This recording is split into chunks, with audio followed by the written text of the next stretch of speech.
This building hasn't embraced an audience in years. El Cine Roble tuvo las mejores películas que se exhibieron digamos, en Tijuana. Its marquee is crumbling. Una pantalla magnífica con una excelente visualización. Its steel frame exposed. Primera calidad, todo era de primera calidad. Believe it or not, this unremarkable structure was once part of Tijuana's vibrant past. It started out as a bull ring in the 1930s, and in the 50s transformed into an elegant single-feature movie theater called Cine Roble.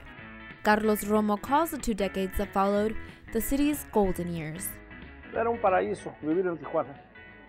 Era un nivel de vida espléndido. Las calles se veían llenas de turismo, la revolución, las calles, las tiendas. Era la vida tan barata, baratísimo. The seats at Cine Roble were full too, with moviegoers lining up to see first-run and classic films from Mexico and abroad.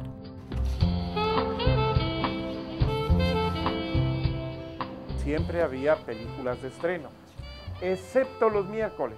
Los miércoles pasaban 3 películas por el precio de una. Elizabeth Valdes remembers it well. My father being the manager of the movie theaters in northern Baja California, well, I grew up going free to the movie theaters. So I had lots of fun as a child and lots of friends.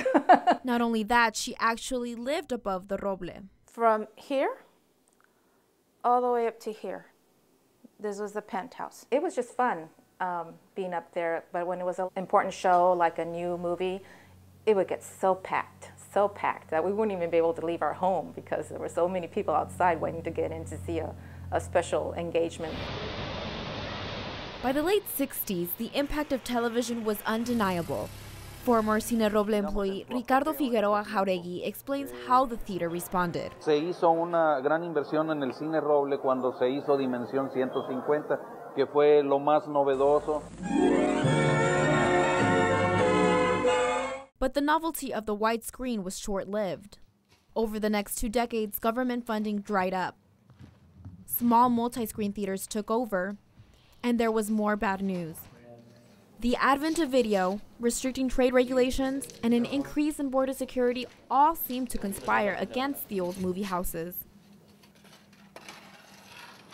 The curtains closed for the last time in the early 1990s. The famous neon Cine Roble letters disappeared, and the landmark faded into the background, as did many businesses over the next several years throughout Tijuana. Miguel Buenrostro remembers what finally became of downtown. 3 years from now, or 4 years from now, I used to walk down Avenida Revolucion and there was nothing going on. It was kind of shady, it was kind of creepy. But the Tijuana local gained a new take after leaving his hometown for a year in 2011. When I came back, I just saw the city with new eyes, with new possibilities and new energy. And when he realized the future face of the city depended on locals, that American that came 20, 30 years ago is not coming back. Miguel became active with a Tijuana-based organization committed to transforming forgotten spaces. Only a year ago, this abandoned arcade was being used as a shooting gallery by drug addicts. That's when Reactivando Espacios stepped in. Since we started working, it caught the attention of several artists from around the area. It caught the attention of small business owners, creative owners. We have like a print shop there. We have a coffee shop, spaces where architects work. We have gained the attention of that particular creative class in our city.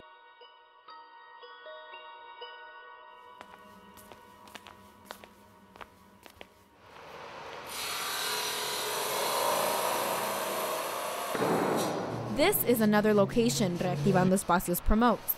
Its remodeling has already brought jobs to downtown. And when its doors open, it will welcome local and foreign visitors alike as a live performance venue. Wondering where we are? This beehive of activity is none other than the interior of the old Cine Roble building. The space has come full circle. I'm very pleased that it's being renovated and not demolished. Because that keeps my father's legacy alive. And if you listen carefully, you just might hear both the past and the future.